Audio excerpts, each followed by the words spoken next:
नारे भुट्टो, भुट्टो, बिलावल भुट्टो जरदारी जिंदाबाद, बिलावल भुट्टो जरदारी जिंदाबाद, पाकिस्तान पीपल्स पार्टी जिंदाबाद। बिलावल भुट्टो कदम बढ़ाओ, हम तुम्हारे साथ हैं, बिलावल भुट्टो कदम बढ़ाओ, हम तुम्हारे साथ हैं। नारे भुट्टो, भुट्टो। आज से हो गई। शाकिर साहब थोड़ा सा मार्क्स नीचे कर लें, चेहरा छुप रहा है। भाईजान भाईजान भाईजान ये अब ठीक है, रेडी।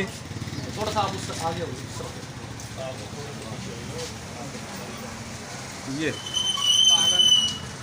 कल भी भुट्टो जिंदा था, कल भी बीबी जिंदा थी।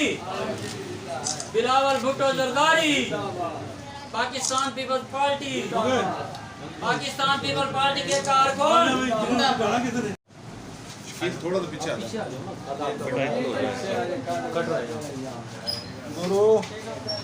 थोड़ा जब चेहरा छुपे ना,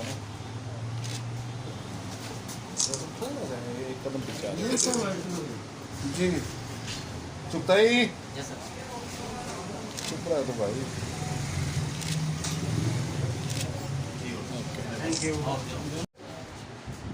कि मैं किस काम के लिए पाकिस्तान में जा रही हूँ। उस वक्त भी आसिफ जरदारी साहब ने सनम भुट्टो को बुलाया लंदन से, जिम्मेदारी सूबे बात सनम भुट्टो को बुलाया कि इनको रोको, मुझे मेरी इतला के मुताबिक इन्हें शहीद कर दिया जाएगा, रोको इसको।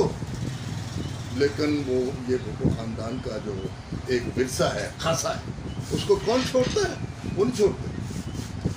उन्हें पता है कि मैं शहीद होने जा रही हूँ, उसने वही रास्ता किया।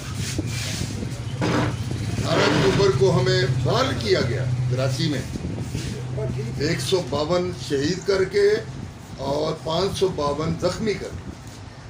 लेकिन बीबी सुबह उठ के अस्पतालों में लोगों से मिल रही।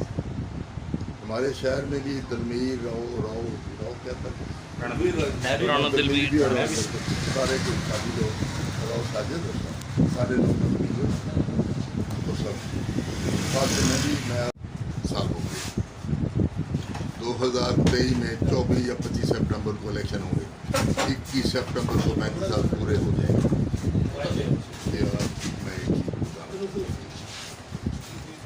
यकीनन आईनी जो है मोहतरमा बेनज़ीर भुट्टो साहब अभी 35 साल 5 माह में तो यकीनन जो है बिलावल भुट्टो आज फ़ख़र अली भुट्टो शहीद और मोहतरमा बेनज़ीर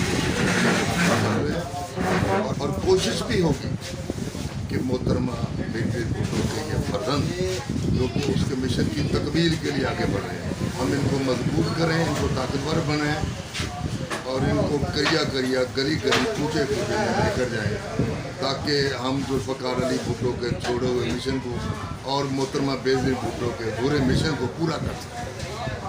बाकी शहादत जो है इस ख़ानदान के हिस्से में है। इनको पता होता है कि हम पाकिस्तान की खातर, पाकिस्तान के अवाम की खातर और इस धरती माता की खातर, इस वज़ीर की खातर शहीद होने जा रहे हैं। बीबी को मैं बड़ी जिम्मेदारी से कह रहा हूँ, जब वो 14 अक्टूबर को वसीयत लिख रही थी, 14 अक्टूबर 18 को तो आई है।